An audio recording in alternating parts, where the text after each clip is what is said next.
What is microaggression? It's the little things that all of us in this room have experienced in our lives that makes us feel inadequate, different, unfit, inferior, and so many more terrible things.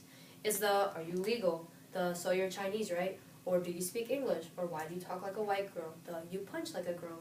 Be a man, or that's so gay comments that pick away at our hearts, little by little. Now, some may see this as just complaining, but just hear me out for the next few minutes. There is no one that has not experienced these daily acts of disrespect.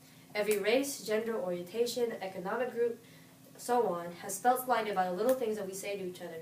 Most people aren't innocent either. A lot of us in this very room have both said things and have had things said to us that are ignorant. We aren't all perfect after all. But how can it be fixed if everyone is responsible? Well, the first step is for everyone to think about what they say before they say it. How will this affect the other person? Is what I am saying a stereotype? Is it judgmental? Has someone said this to me before? And if someone said it to me, how would I feel? In today's society, it's hard to compromise because we see ourselves as different sides of a war. But that mentality is exactly what keeps change from happening. It keeps us from working together.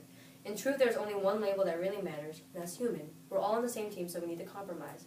The counter-argument against microaggression is that America is simply becoming a victimhood culture, meaning that everyone is just complaining about their lives because it's the cool thing to do.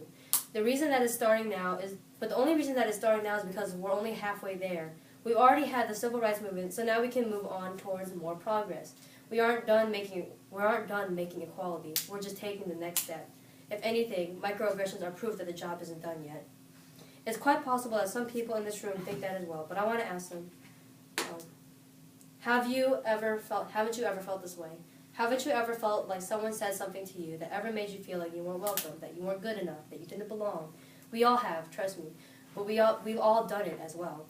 I have had microaggressions used against me. Throughout my whole life, I've been asked, do you speak Chinese, which I do not, nor do I speak the first language of my parents, simply due to the way I was raised. I've been asked, where are you from? And I've answered Colombia, and they follow up, where are you really from? Now, these comments have definitely affected my life, but what really made me realize the pain that microaggression caused was when I was not on the receiving end. I have been a microaggressor before. I'm not proud of it, but it's a truth that I must accept in order to improve my life and the lives of others. For example, once a few years ago, I told my friend that she talked like a white girl. At the time, it seemed like a joke, and I heard other people say it as well about countless other people, but now I realize how cruel and ignorant that comment was. Why give someone's voice a racial denotation when it's simply the way that they speak? Why is speaking eloquently only synonymous with being white? I speak that way too, but I was never told that I speak like a white girl because it is a specific microaggression targeted towards black people, based on the assumption that black people do not speak properly.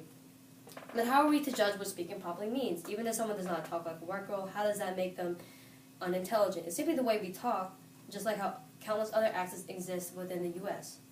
That's the true complexity behind every little microaggression we make. It's not just complaints, it's fighting for basic respect and consideration. Everyone in this room is more than just the labels placed on them. After all, doesn't everyone here deserve fundamental respect? So next time you say something, think about it.